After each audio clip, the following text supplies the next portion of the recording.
नमस्कार मंडळी, नवीन एका इंटरेस्टिंग व्हिडिओमध्ये सर्वांचं मनापासून स्वागत आहे। मित्रांनो, संजय गांधी निराधार योजनेच्या लाभार्थ्यांसाठी ही व्हिडिओ अतिशय महत्त्वाची असणार आहे। ज्या संजय गांधी निराधार योजनेच्या लाभार्थ्यांचे पैसे येणं बंद झाले होते, त्यांच्या बँक खात्यामध्ये पैसे येत नव्हते, अशा लाभार्थ्यांसाठी ही व्हिडिओ अतिशय महत्त्वाची आहे। कारण शासनाने शासन निर्णय जाहीर करून या संदर्भात अपडेट दिलेले आहे। लाभार्थ्यांना मिळत असलेल्या अनुदानासंदर्भात शासन निर्णय जाहीर झालेला आहे। ह्या शासन निर्णय आपण सविस्तरपणे जाणून घेऊया, समजून घेऊया।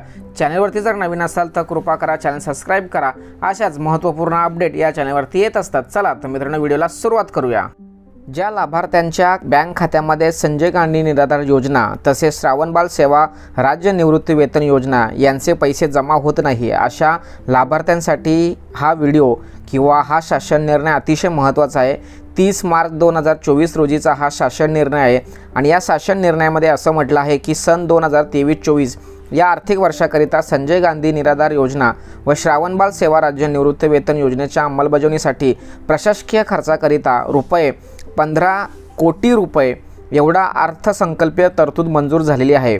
सन 2023-24 या आर्थिक वर्षातील कालावधीच्या खर्चासाठी मंजुरी तरतुदींपैकी संजय गांधी निराधार योजना व श्रावणबाळ सेवा राज्य निवृत्ती वेतन योजनेच्या अंमलबजावणीसाठी प्रशासकीय खर्चासाठी 80 लाख रुपये वितरित करण्यास शासन मान्यता देण्यात आलेली आहे।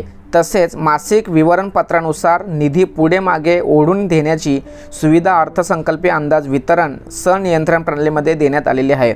अशा पद्धतीने मित्रांनो, या संजय गांधी निराधार योजनेच्या शासन निर्णयानुसार ज्या लाभार्थ्यांच्या बँक खात्यामध्ये पैसे जमा होत नाही किंवा ज्या लाभार्थ्यांच्या बँक खात्यामध्ये पैसे जमा होण्याचे बंद झाले आहे, अशा लाभार्थ्यांसाठी अनुदान प्राप्त झालेलं आहे किंवा अनुदान वितरित केलेलं आहे, खर्च करण्याची परवानगी देण्यात आलेली आहे। म्हणून मित्रांनो, संजय गांधी निराधार योजना व श्रावणबाळ राज्य निवृत्ती वेतन योजनेचे पैसे ज्या लाभार्थ्यांना मिळत नाही त्यांना काही दिवसामध्ये मिळण्यास सुरुवात होणार आहे। मित्रांनो, सदर व्हिडिओ संपूर्ण महाराष्ट्रामध्ये शेअर करण्यात सहकार्य करा। धन्यवाद। जय हिंद, जय महाराष्ट्र।